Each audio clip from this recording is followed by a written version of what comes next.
নমস্কাৰ HP blogs and job update চেনেলটোলৈ আপোনালোকক স্বাগতম জনাইছোঁ।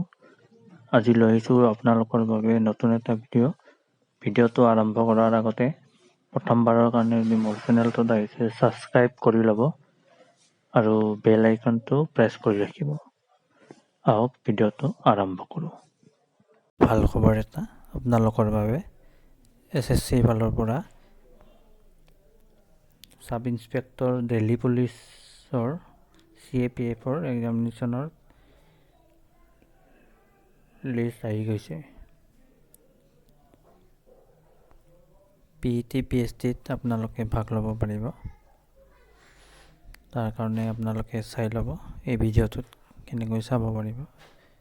Sub inspector Delhi police and CAPF 2022 list of candidates qualified in PET PST for appearing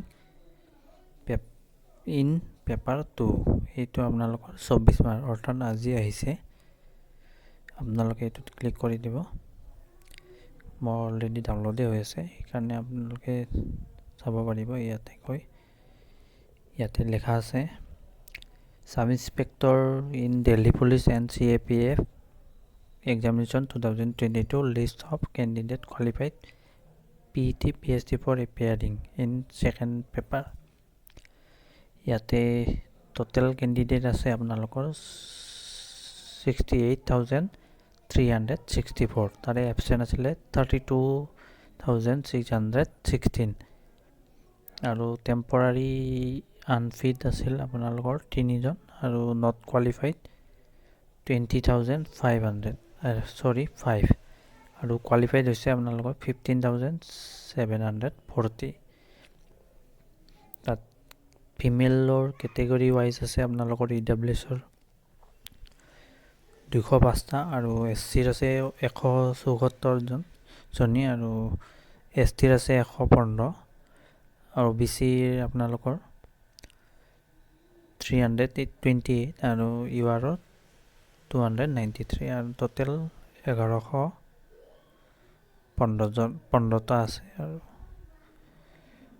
আৰু মেল কেণ্ডিডেটৰ আপোনালোকৰ EWSৰ 2,483 জন আৰু SCৰ 2,025 জন আৰু STৰ হৈছে আপোনালোকৰ 1441 OBCৰ 5,231 URৰ 3,448 টোটেল আপোনালোকৰ 14,628 জন আৰু Assamৰ কাৰণে 2,348 আৰু যিবিলাকৰ ৰিজাল্ট এতিয়ালৈকে উইথহেল্ড হৈ আছে এইবিলাকৰ ৰোল নম্বৰটো ইয়াতে দিয়া আছে, আপোনালোকেও চাব পাৰিব।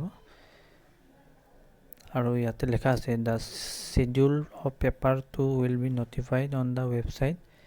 The commission shortly admission certified will be issued to qualified candidate in due course.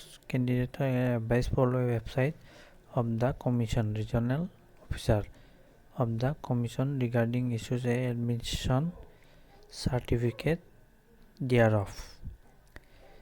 মানে আপোনালোকৰ অফিচিয়েল ৱেবছাইটত সেকেন্ড পেপাৰৰ কাৰণে ৱেবছাইটটো নটিফাই কৰিব। তাত আপোনালোকে গৈ পিনে কোৱালিফাই কেণ্ডিডেটবিলাকে গৈ কিনে আপোনালোকে ডাউনলোড কৰিব পাৰিব এডমিট কাৰ্ডসমূহ। এইটোৱে আছিলে ভিডিঅ'টোত আৰু আগলৈ যাতে এনেকুৱা ভিডিঅ' পাই থাকে তাৰ কাৰণে লাইক কৰিব আৰু ছাবস্ক্ৰাইব কৰিব আৰু বেল আইকনটো প্ৰেছ কৰিব আগলৈ ভিডিঅ' পাই থাকিবৰ বাবে। ধন্যবাদ।